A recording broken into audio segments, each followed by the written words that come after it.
ವೀಕ್ಷಕರೇ, ಏನು ರಾಜ್ಯದ 430 ಸರ್ಕಾರಿ ಪ್ರಥಮ ದರ್ಜೆ ಕಾಲೇಜುಗಳಿದ್ದಾವೋ ಆ ಕಾಲೇಜುಗಳಿಗೆ ಈ ಗೆಸ್ಟ್ ಫ್ಯಾಕಲ್ಟಿಯನ್ನ ಕಂಟಿನ್ಯೂ ಮಾಡಬೇಕು ಅಂತ ಹೇಳಿ ಹೊಸದಾಗಿ ಸುತ್ತೋಲೆಯನ್ನ ಹೊರಡಿಸಲಾಗಿದೆ. ನಾನು ಕಳೆದ ವಿಡಿಯೋದಲ್ಲಿ ಅದರ ಡೀಟೇಲ್ಸ್ ಅನ್ನು ಕೊಟ್ಟಿದ್ದೀನಿ. ಈ ವಿಡಿಯೋದಲ್ಲಿ ನಿಮ್ಮ ವರ್ಕ್ ಲೋಡು ಯಾವ ಕಾಲೇಜಲ್ಲಿದೆ ಮತ್ತೆ ಯಾವ ಮೆರಿಟ್ ಅಲ್ಲಿ ಇದ್ದೀರಿ ಅಂತಕ್ಕಂಥದ್ದನ್ನ ನೋಡ್ಕೊಳ್ಳು.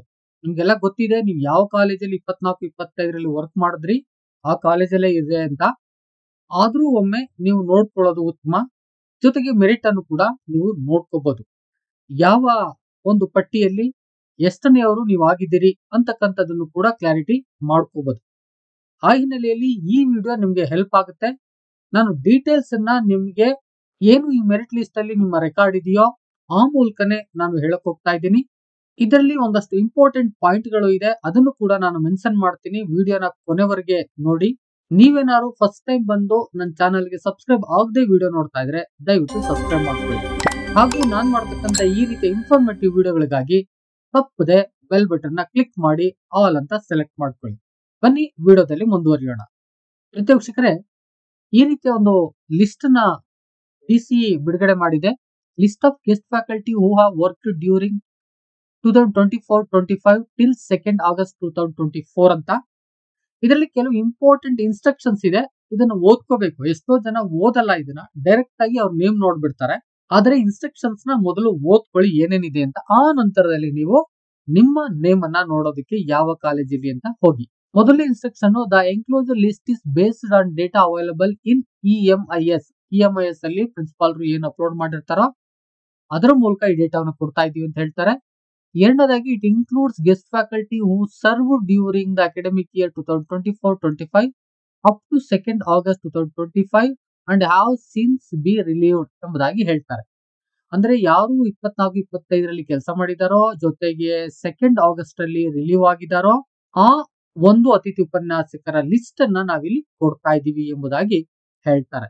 ಇನ್ನು ಮೂರನೇದಾಗಿ, merit values reflected in the list are deliver from the data submitted by candidates in their 25-26 applications ಅಂತ ಹೇಳ್ತಾರೆ.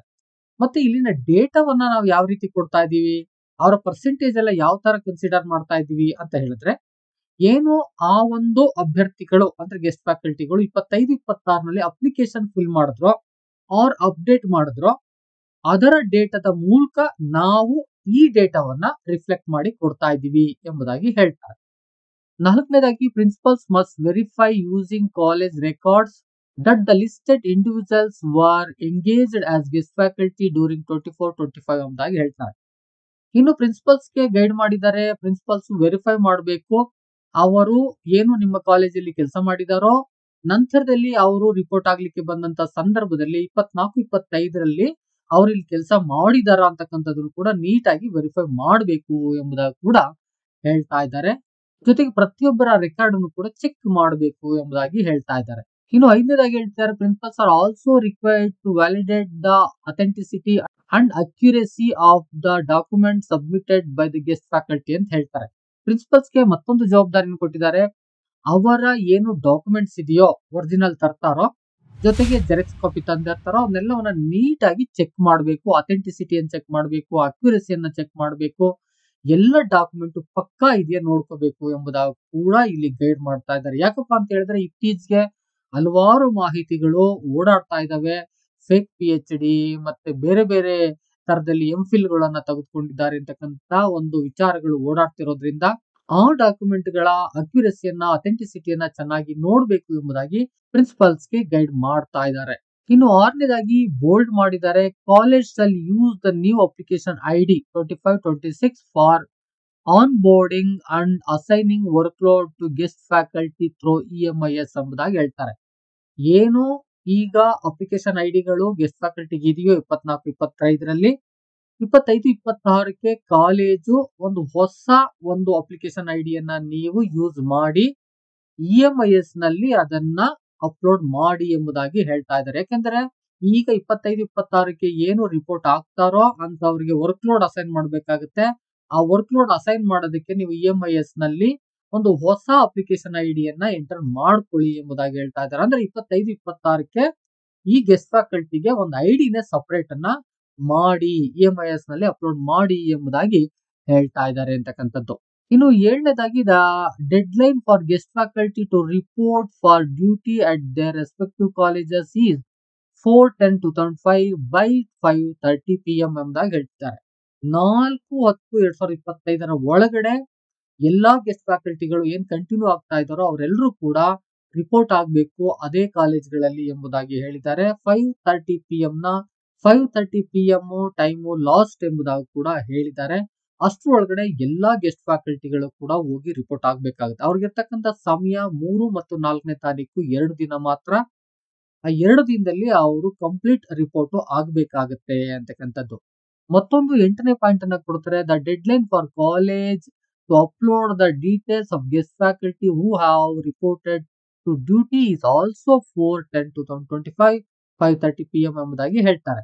ಅಂದ್ರೆ ಗೆಸ್ಟ್ ಫ್ಯಾಕಲ್ಟಿ ರಿಪೋರ್ಟ್ ಆದ್ಮೇಲೆ ಪ್ರಾನ್ಸಿಪಾಲ್ರು ಅದನ್ನ EMIS ನಲ್ಲಿ ಅಪ್ಲೋಡ್ ಮಾಡ್ಬೇಕಾಗುತ್ತೆ.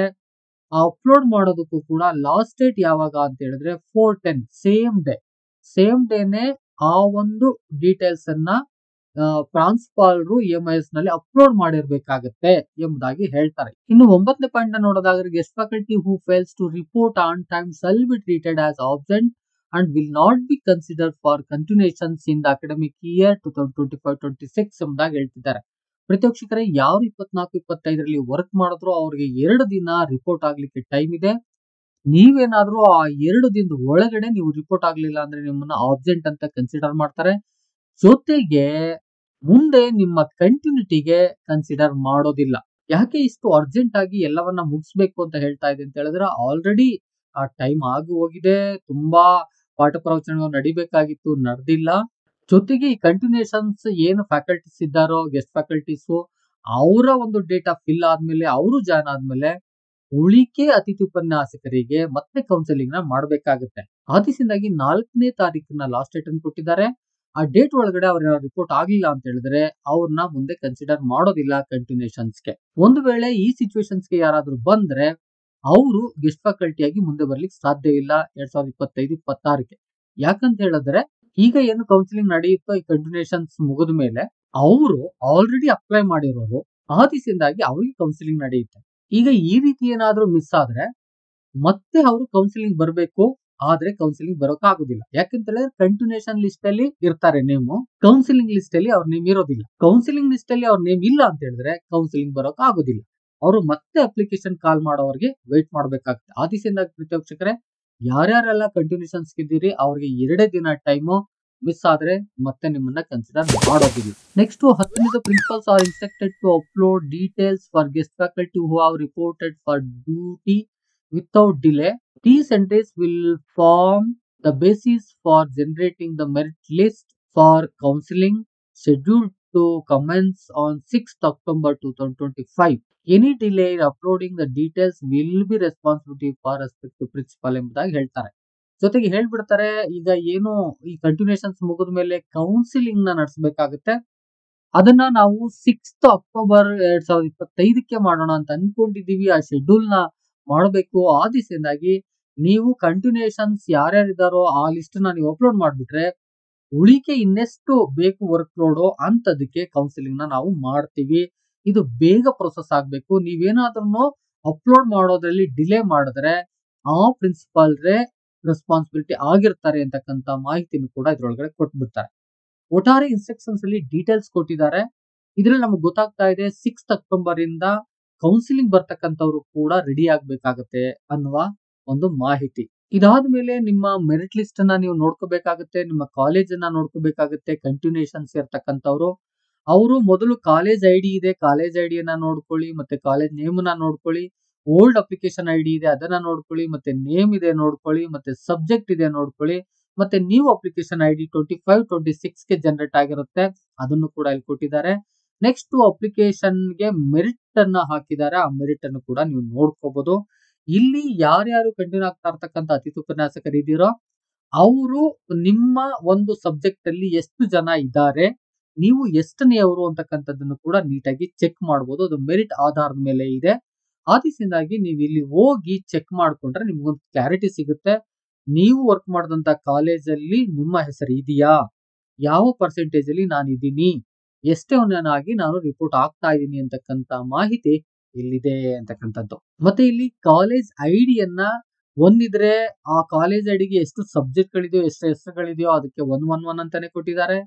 ಮತ್ತೆ ಅದೇನಾದ್ರೂ 10 ಇದ್ರೆ 10 ಅಂತಾನೆ ಕೊಟ್ಟಿದ್ದಾರೆ. ಇಲ್ಲಿ ಕನ್ಫ್ಯೂಷನ್ಸ್ ಆಗ್ಬೇಡಿ ನೀವು. ಇಲ್ಲಿ ಕಾಲೇಜ್ ಐಡಿ 10 ಸಾರಿ ರಿಪೋರ್ಟ್ ಆಗ್ಬೋದು, 12 ಸಾರಿ ರಿಪೋರ್ಟ್ ಆಗ್ಬೋದು. ಯಾಕೆ ಅಂತ ಹೇಳಿದ್ರೆ ಏನು ಆ ಕಾಲೇಜಲ್ಲಿ ಸಬ್ಜೆಕ್ಟ್ ವೈಸ್ ನೇಮ್ಗಳಿದೆಯೋ ಅಂದ್ರೆ ಫ್ಯಾಕಲ್ಟಿ ನೇಮ್ಗಳಿದೆಯೋ ಆ ಫ್ಯಾಕಲ್ಟಿ ನೇಮ್ಗಳಿಗೆ ಕಾಲೇಜ್ ಐಡಿಯನ್ನ ಒಂದಿದ್ರೆ 1, 10 ಇದ್ರೆ 10, 100 ಇದ್ರೆ 100 ಅದನ್ನೇ ರಿಪೀಟ್ ಆಗಿ ಕೊಟ್ಟಿದ್ದಾರೆ.